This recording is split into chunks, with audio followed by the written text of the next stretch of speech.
13 Investigates has discovered that millions of illegal immigrants are getting bigger tax refunds than you are. And it's all because of a massive tax loophole that costs billions, and you're paying for it.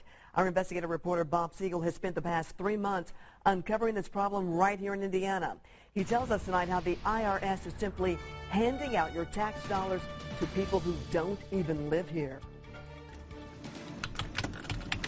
We are not showing his face, and he does not want you to know his name. But this longtime tax consultant does want you to know what he's discovered. There's not a doubt in my mind.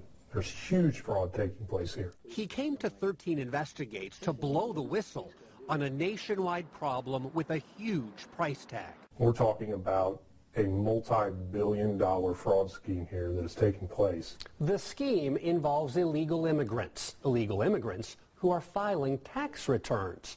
You see, everyone who earns money in the U.S. is required to pay taxes. The IRS says it's even required for those who are working here illegally. Of course, undocumented workers aren't supposed to have a Social Security number. So for them to pay taxes, the IRS created what's called an ITIN. It's an individual taxpayer identification number. While that may have seemed like a good idea, it's now backfiring in a big way. I think the public needs to know about this. This tax preparer says his office has been flooded by illegal workers who have figured out a loophole. It allows them to use their ITIN numbers to get huge refunds from the IRS. The loophole is called the Additional Child Tax Credit.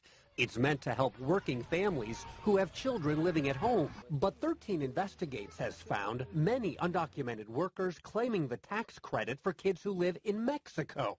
And we're talking lots of kids. We've seen 10, 12 dependents, most times nieces and nephews, on these tax returns. The more you put on there, the more you get back. Our whistleblower says he has thousands of examples.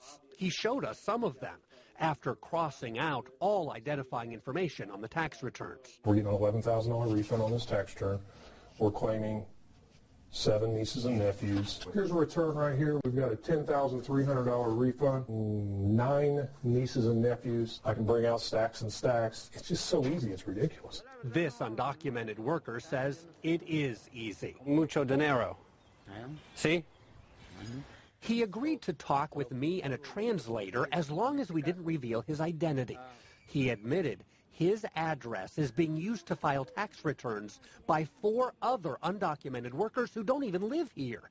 And what's more, those 4 workers claim 20 children live inside this one trailer home in southern Indiana.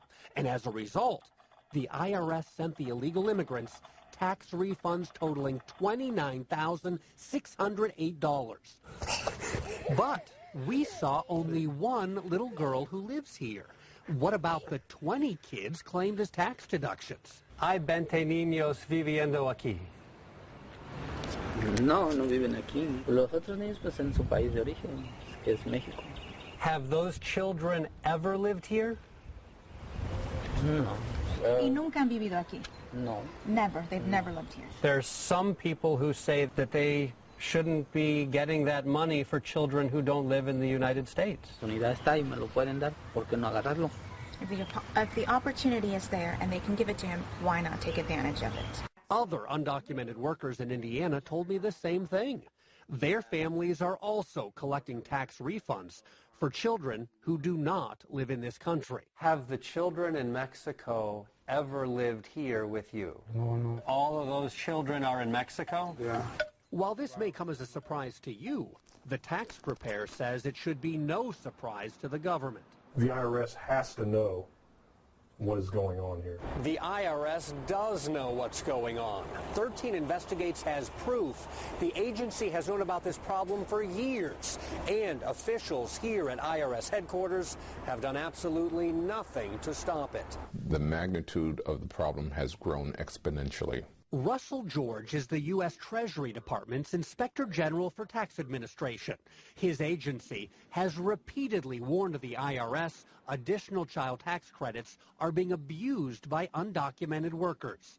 These Inspector General audit reports show over the past decade, the abuse has skyrocketed, now costing American taxpayers more than $4 billion. Keep in mind, we're talking about $4 billion per year. It's very troubling. He says even more troubling, the IRS has not taken action despite report after report from the Inspector General. We have made recommendations to them as to how they could address this, and they have not taken sufficient action, in our view, to solve the problem. What does the IRS have to say about all this? Well, I called and emailed for weeks, and I even went straight to IRS headquarters in Washington to get answers. But the agency said none of its 100,000 employees had time to meet with me for an interview. Apparently, the IRS doesn't have time to respond to some tax preparers either. Last year, our whistleblower noticed dozens of undocumented workers had used phony documents and false income to claim tax credits. He reported all of it to the IRS. These were fraudulent, 100% fraudulent tax returns. And you told the IRS that? Yes. Any response from the IRS? Absolutely none. We never heard a thing. The IRS knows about this, and they're letting it happen? Absolutely. Is it okay to leave the system as is? No, it is not. $4 billion a year. Once the money goes out the door, it's near impossible for the IRS to get it back. There's one more number I want you to think about. 2 million. That is the number of undocumented workers right now who are getting tax refunds because of this loophole. The IRS claims it can't do a thing about it unless it gets permission from Congress. Tomorrow night, I'll show you how lawmakers are reacting to our investigation, what they plan to do about it, and what you can do about it. That part of our story tomorrow night at 11. I'm Bob Siegel, Channel 13 Eyewitness News.